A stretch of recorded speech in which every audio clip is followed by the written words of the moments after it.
अस्सलाम वालेकुम दोस्तों, उम्मीद है आप सारे खैरियत से होंगे। तो आज हम बात करना चाहते हैं एक ऐसी चीज़ पे। आजकल आप सबको पता है कि पिछले सदी से बरसगीर पाक व हिंद में एक बहुत बड़ी फितने ने सर उठाया हुआ है, और वो फितना है कादियानियत। इसके बारे में आपको बताता चलूँ कि हज़रत अबू बकर सिद्दीक़ रज़ी अल्लाह तआला अन्हु के दौर में बहुत ज़्यादा फितनों ने सर उठाया था। कुछ लोगों ने नबूवत का दावा किया था, और उसने अपने सहाबा भी बना लिए, मतलब मेरे सहाबा हैं, मेरे मानने वाले हैं। उन्होंने एक अलग अपना फ़िरका बना लिया था, और मुनकिर ज़कात उसी दौर में पैदा हुए। कुछ लोग मुर्तद हो गए, बड़े बड़े बगावतें हुई हैं। लेकिन जो सबसे बड़ा मसला उस दौर में बना था वो ये है कि कादियानियत, मतलब उस वक़्त का कादियानियत मुसलमा बिन कज़्ज़ाब ने सर उठाया था। उसने नबूवत का दावा किया था। तो हज़रत अबू बकर सिद्दीक़ ने उसको दबाने के लिए, उसको मारने के लिए इतने बड़े मार्के किए हैं। आपको मालूम होना चाहिए कि हज़रत अबू बकर सिद्दीक़ ने कभी बदर के सहाबा इकराम को किसी जंग में शरीक नहीं किया, उनको इजाज़त ही नहीं दी। उन्होंने ये समझा हुआ था कि इनके लिए बदर की जंग काफ़ी है, लिहाजा इनको और जंगों में शरीक न किया जाए। और दूसरी बात ये कि उस वक़्त जो हाफ़िज़ कुरान थे उनको बहुत ही महज़ब समझा जाता था, और उनको किसी भी जंग में शरीक नहीं किया जाता था, क्योंकि उस वक़्त कुरान शरीफ कोई नुस्खे में मौजूद नहीं था। कुरान शरीफ महफूज हाफ़िज़ों के दिलों में था।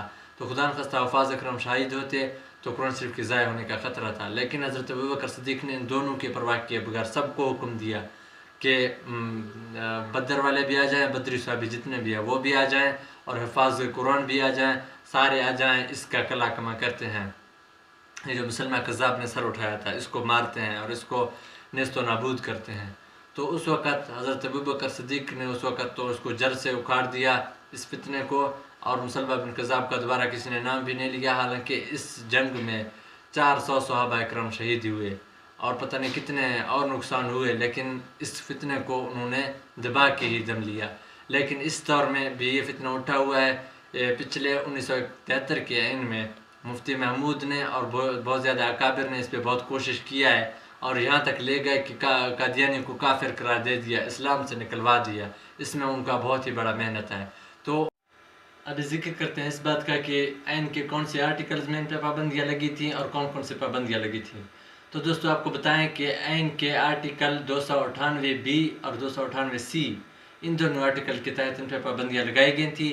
और उन ये पाबंदियाँ 5 पाबंदियाँ थी जो मैं आपके सामने अभी जिक्र करता हूँ। पहली पाबंदी ये थी कि कादियानी खुद को मुसलमान नहीं कह सकते। दूसरी पाबंदी ये थी कि कादियानी अजान नहीं दे सकते। तीसरी पाबंदी ये थी कि कादियानी अपने मज़हब को इस्लाम नहीं कह सकते। और चौथी पाबंदी ये है कि कादियानी अपनी इबादत गाहों को मस्जिद नहीं कह सकते। और पाँचवीं पाबंदी ये लगाई गई थी कि कादियानी अपने मज़हब की दावत नहीं दे सकते। नाज़रीन, चैनल को ज़रूर सब्सक्राइब कर दें। आपका जो ये एक सब्सक्रिप्शन है ये हमें हौसला देता है अगली वीडियो बनाने का। शुक्रिया।